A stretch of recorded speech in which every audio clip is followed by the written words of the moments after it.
បាទសួស្តីអ្នកទាំងអស់គ្នាសម្រាប់វីដេអូនេះខ្ញុំសូមឆ្លើយនឹងសំណួរថាតើដើម្បីសាងសង់អគារខ្ពស់ហានិភ័យនៅក្នុងការសាងសង់គម្រោងនឹងមានអ្វីខ្លះតើតើនឹងការងារសាងសង់គម្រោងអគារខ្ពស់ហានិភ័យយើងបែងចែកជា6ប្រភេទធំៗប្រភេទទី1គឺតើតើនឹង financial risk តើតើនឹងហានិភ័យលើហិរញ្ញវត្ថុនេះដែរមានចំណុចជាច្រើនដែលយើងត្រូវបកស្រាយប៉ុន្តែខ្ញុំសូមលើក3ចំណុចធំៗដែលយើងជួបប្រទះញឹកញាប់គឺទី1តើតើនឹង budget shortageមេតាការខ្វះខាតលុយដើម្បីបន្តគម្រោងឧទាហរណ៍ថានៅក្នុងគម្រោងសាងសង់អគារខ្ពស់គម្រោងយើងគិតទៅប្រហែលជា10លាននៅពេលដែលយើងសាងសង់បានគ្រឹះហើយនឹងគ្រឹះបង្គំអស់តែ2 billion ម្ចាស់គម្រោងគាត់អស់លុយអញ្ចឹងគាត់រងចាំការលក់បន្ថែមទៀតដើម្បីយកលុយមកសាងសង់អញ្ចឹងគាត់មានហានិភ័យលើអាហ្នឹងមួយដែរនៅពេលដែលគាត់ខ្វះលុយគាត់មិនអាចបន្តសាងសង់ទៀតបានអញ្ចឹងធ្វើឲ្យគម្រោងកាំងហានិភ័យទី2គឺតាក់ទងនឹងមានការដូរលុយពី currency មួយទៅ currency មួយឬក៏ការវេរលុយពីប្រទេសមួយទៅប្រទេសមួយមានការត្រូវការរយៈពេលឬក៏ត្រូវការនីតិវិធីច្រើនហើយនឹងត្រូវការផ្លូវច្បាប់ច្រើនអញ្ចឹងដែរត្រូវទាមទារ expertise ទៅលើ finance ហ្នឹងជួយ support ការងារហ្នឹងដែរកន្លែងហ្នឹងក៏ជាហានិភ័យមួយដែរប៉ុន្តែនៅពេលដែលយើងមានអ្នក expertise ជួយដោះស្រាយវាមិនជាបញ្ហាទេប៉ុន្តែជាចំណុចមួយដែលយើងត្រូវគិតមួយទៀតដែរតាក់ទងនឹងការផ្លាស់ប្ដូរ design ច្រើនឬក៏ការពជាពេលសាងសង់ឬក៏ការផ្លាស់ប្ដូរ material វាធ្វើឲ្យ project ហ្នឹងមានបញ្ហាតើតើនឹងលើសតម្លៃដើមព្រោះយើងគិតថា project ហ្នឹងវាប្រហែលជា10លានហើយដល់ពេលយើងសាងសង់ចាក់ស្ដែងដោយសារការពជាពេលឬក៏ការឡើងចុះនៃសម្ភារៈតម្លៃផងនោះវាធ្វើឲ្យ project ឡើងដល់11លានឬ12លានអញ្ចឹងអាកន្លែងហ្នឹងគឺជាបញ្ហាដែលយើងត្រូវយកមកគិតដែរហើយនេះជាហានិភ័យតើតើផ្នែកហិរញ្ញវត្ថុដែលខ្ញុំអាចចែកម្លែកបានចំណុចទី2តើតើនឹង design and engineering risk ហានិភ័យផ្នែកការរចនាម៉ូដហើយនិងការគណនារបស់វិស្វករអញ្ចឹងជាទូទៅសម្រាប់ការរចនាម៉ូដ architect ទាមទារមានបទពិសោធន៍ខ្ពស់ព្រមទាំងមាន concept ល្អៗដើម្បីធ្វើម៉េចឲ្យគម្រោង unique ហើយស្អាតប្រណិតភាពហើយមានតម្លៃសមរម្យអញ្ចឹងទាមទារឲ្យមានវិស្វករគណនាគ្រឿងបង្គំបានល្អមានបទពិសោធន៍មិនចំណាយលុយច្រើនហើយមានគុណភាពបើសិនបើគាត់គណនាខុសវាធ្វើឲ្យអគារនឹងមានការបាក់ស្រុតឬមានបញ្ហាអញ្ចឹងវាធ្វើគម្រោង fail ដែរមួយទៀតដែរតើតើនឹងវិស្វករតើតើនឹង MEP ហ្នឹងពួកជាទូទៅគ្រឿងក្នុងរបស់អគារមិនមែនតែការងារបញ្ចប់ទេការងារក្រៅការងារថ្នាំទេអញ្ចឹងការងារ MEP ការ design វាធ្វើឲ្យអគារនឹងមានភាពងាយស្រួលប្រើប្រាស់មានសុវត្ថិភាពប្រព័ន្ធទឹកប្រព័ន្ធភ្លើងសំខាន់ប្រព័ន្ធម៉ាស៊ីនត្រជាក់ប្រព័ន្ធពលរគាភ័យអញ្ចឹងការរចនាម៉ូដឬក៏ការគណនារបស់វិស្វករនិងស្ថាបត្យករហ្នឹងគឺសំខាន់អញ្ចឹងបើសិនបើយើងយកក្រុមដែលគ្មានសមត្ថភាពវាធ្វើឲ្យគម្រោងហ្នឹងបរាជ័យដែរសម្រាប់ហានិភ័យទី3ទាក់ទងនឹង construction and operation risk គឺហានិភ័យទៅលើការសាងសង់ហើយនិងការសាប្រតិបត្តិការសម្រាប់គម្រោងនៅពេលដែលយើងផ្ដល់ការងារឲ្យទៅខាង main con គាត់ទទួលខុសត្រូវការងារគាត់អញ្ចឹងទី1បញ្ហានោះចម្បងគឺមានន័យថាក្រុមហ៊ុនដែលទទួលមកការហ្នឹងមិនមានឧបករណ៍គ្រប់គ្រាន់សម្រាប់សាងសង់ពីព្រោះពេលដែលយើងសាងសង់អគារខ្ពស់ដែលមានបច្ចេកវិទ្យាទំនើប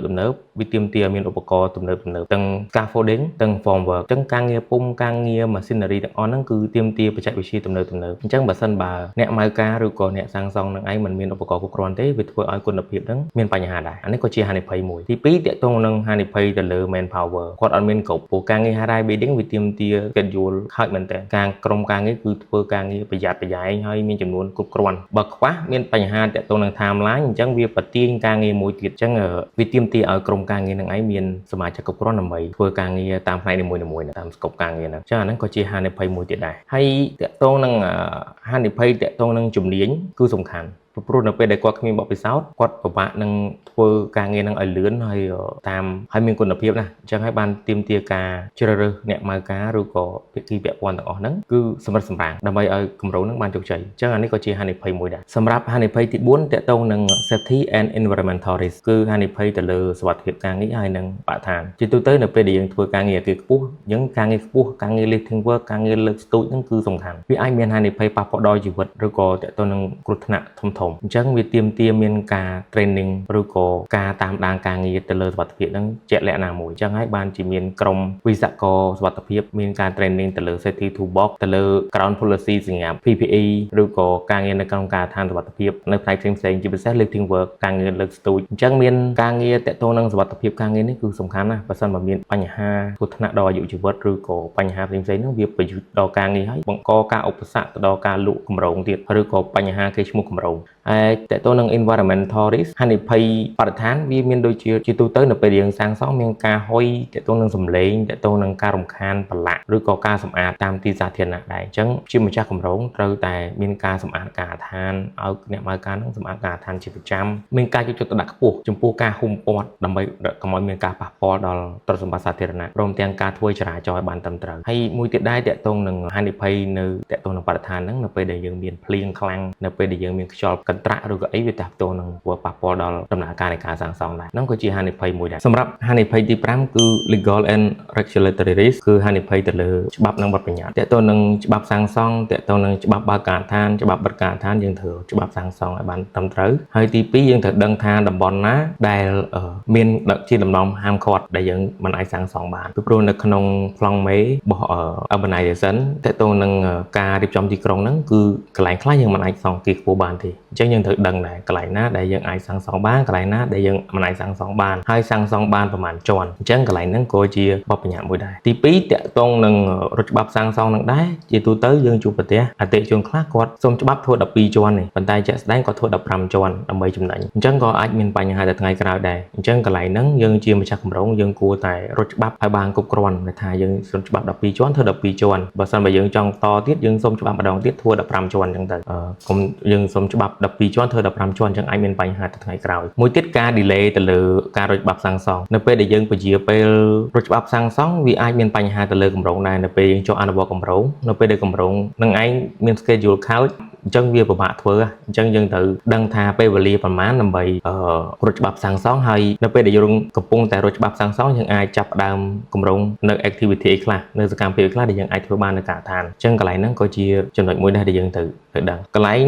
តើតើនឹងហានិភ័យទី5នេះមួយទៀតគឺតើតើនឹង dispute ចំនួនរវាងអ្នកម៉ៅការឬក៏ supplier ឬក៏ភាគីពាក់ព័ន្ធផ្សេងៗអញ្ចឹងកន្លែងហ្នឹងយើងត្រូវមានកងត្រាច្បាស់លាស់ហើយនឹងអាចមានត្រាមេធាវីឬដើម្បីជាអំណះអំណាងឬក៏ដៃគូដែលជាសាក្សីផ្សេងៗទៀតដើម្បីជួយ support យើងគ្រប់គ្រងការងារហ្នឹងអញ្ចឹងរាល់ការងារជួយសម្របសម្រួលហ្នឹង PMC ដើរតួសំខាន់កន្លែងហ្នឹងដែរអញ្ចឹងកន្លែងផ្លូវការច្បាប់នេះយើងត្រូវមានឯកសារគ្រប់គ្រាន់ដើម្បីជៀសវាងចំនួនហើយនឹង role play ដូចថា JD ច្បាស់លាស់រាល់ការងារដែលយើងត្រូវពិភាក្សាគ្នាឬក៏ធ្វើការជាមួយគ្នាហ្នឹងគឺមានច្បាប់ទម្លាប់ត្រឹមត្រូវមានផែនការត្រឹមត្រូវយ៉ាងទៅជាចុងក្រោយហានិភ័យទី6គឺតកតងនឹង market and politics risk តកតងនឹងហានិភ័យទីផ្សារហើយនិងហានិភ័យនយោបាយសម្រាប់ទីផ្សារជាទូទៅនៅពេលយើងសាងសង់អគារខ្ពស់សម្រាប់លក់ការិយាល័យឬក៏ពាណិជ្ជកម្មផ្សេងៗហ្នឹងនៅពេលដែលទីផ្សារធ្លាក់ចុះយើងសាងសង់បានពាក់កណ្ដាលគឺមានបញ្ហាតកតងនឹងការទិញលក់អញ្ចឹងយើងពិបាកមែនទែនដើម្បីបន្តអញ្ចឹងកន្លែងហ្នឹងគឺជាហានិភ័យមួយដែរហ្នឹងយើងត្រូវសិក្សាពី market trend មួយដែរបាទអាហ្នឹងគឺសំខាន់មួយដែរដែលមានម្ចាស់គម្រោងហ្នឹងត្រូវពិចារណាលើហ្នឹងដែរមួយទៀតតកតងនឹងគោលនយោបាយនៅពេលដែលយើងផ្លាស់ប្ដូរគោលនយោបាយឬក៏ការតកតងនឹងពន្ធតកតងនឹងឯកសារផ្សេងៗវាសំខាន់ណាស់កន្លែងហ្នឹងអញ្ចឹងយើងត្រូវដឹងព្រោះនៅពេលដែលគោលនយោបាយដូរយើងត្រូវបត់តាមគោលនយោបាយរដ្ឋជាតិក្នុងនាមជាម្ចាស់គម្រោងឬក៏អ្នកកាន់គម្រោងត្រូវ follow up លើការងារហ្នឹងឲ្យបានច្បាស់លាស់ដែរបើសិនបើមានបញ្ហាផ្នែកនយោបាយវាប៉ះពាល់ដល់គម្រោងដែរពីព្រោះនៅពេលដែលរដ្ឋាភិបាលមិនមានសេរីភាពវាអាចប៉ះពាល់ដល់លិខិតស្នើច្បាប់សាងសង់ឬក៏តាក់ទងនឹងការដឹកជញ្ជូនឬក៏ផ្នែកអីផ្សេងៗបន្ទាញគ្នាធ្វើឲ្យ project ហ្នឹងយឺតអញ្ចឹងហើយវាទាមទារឲ្យនយោបាយហ្នឹងមានសេរីភាពទីផ្សារល្អព្រមទាំងការយល់អំពីការសម្របសម្រួលនៃភាគីពាក់ព័ន្ធចំនួនទាំងអស់អញ្ចឹងកន្លែងហ្នឹងក៏ជាហានិភ័យមួយដែរអញ្ចឹងកន្លែងចំណុចចុងក្រោយនេះបើមើលទៅដូចរូបភាពមួយខាងក្រៅទេប៉ុន្តែវាប៉ះពាល់ដល់គម្រោងទាំងមូលជាចុងក្រោយខ្ញុំសូមសង្ខេបរាល់ហានិភ័យនៅក្នុងគម្រោងសាងសង់ទីខ្ពស់ទី1គឺហានិភ័យផ្នែកហិរញ្ញវត្ថុហើយទី2តកតងនឹងការ design ហើយទី3គឺតកតងនឹងការអនុវត្តផ្ទាល់គឺនៅក្នុងការដ្ឋានហើយទី4គឺតកតងនឹងសុវត្ថិភាពការងារហើយនឹងបរិស្ថានហើយទី5តកតងនឹងផ្លូវច្បាប់ហើយទី6តកតងនឹងទីផ្សារនិងនយោបាយអញ្ចឹងសម្រាប់វីដេអូរបស់ខ្ញុំមានតែប៉ុណ្្នឹងហើយខ្ញុំនឹងធ្វើការចែករំលែកបន្ថែមទៀតនៅវីដេអូក្រោយអរគុណច្រើន